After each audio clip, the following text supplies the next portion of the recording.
मित्रांनो, आज आपण बघणार आहोत की विंडोज 7, विंडोज 10 आणि विंडोज 11 या 3 ओएस मायक्रोसॉफ्ट कंपनीतर्फे रिलीज केल्या होत्या आणि आतापर्यंत या 3 ओएस सगळ्यात बेस्ट ओएस म्हणून ओळखल्या जातात। या व्हिडिओमध्ये या 3 ओएस मधील फीचर्स आणि स्पेसिफिकेशन काय आहेत ते आपण बघणार आहोत। यामधील पहिली ओएस म्हणजे विंडोज 7। मित्रांनो, मायक्रोसॉफ्ट कंपनीतर्फे ही ओएस 2009 मध्ये लॉन्च केली होती आणि मायक्रोसॉफ्ट तर्फेच ही ओएस 2020 या वर्षामध्ये डिस्क्वालिफाय केली होती, म्हणजे बंद केली होती।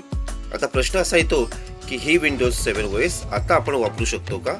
तर याचं उत्तर आहे नाही मित्रांनो, कारण मायक्रोसॉफ्ट कंपनीकडून जे काही नवीन अपडेट येतात, जे काही नवीन सॉफ्टवेअर येतात किंवा फीचर्स येतात ते या ओएस ला सपोर्ट करत नाहीत, त्यामुळे आपण ही ओएस आता वापरू शकत नाही।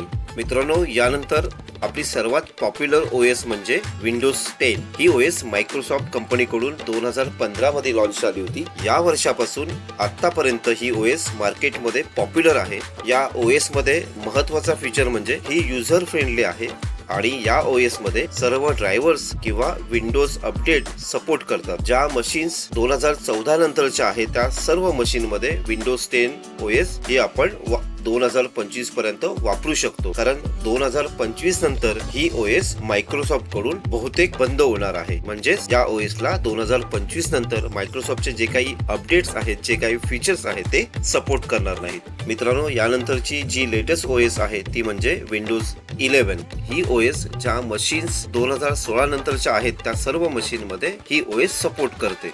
या ओएस मध्ये लेटेस्ट सर्व फीचर्स उपलब्ध आहेत। ही ओएस ऍप स्टोअर बरोबरच गेम्स आणि एंड्रॉइड सपोर्ट पण करते। मित्रांनो, जर तुम्ही लेटेस्ट मशीन वापरत असाल तर मी तुम्हाला रिकमेंड करतो की कृपया तुम्ही विंडोज 11 ओएस हीच वापरा। मित्रांनो, व्हिडिओ आवडल्यास नक्कीच लाईक करा, कमेंट्स करा आणि आपल्या मित्रांना शेअर करा आणि चॅनलला सबस्क्राईब केलं नसेल तर कृपया चॅनलला सबस्क्राईब करा। चला मित्रांनो, परत एकदा भेटू नव्या व्हिडिओमध्ये। धन्यवाद।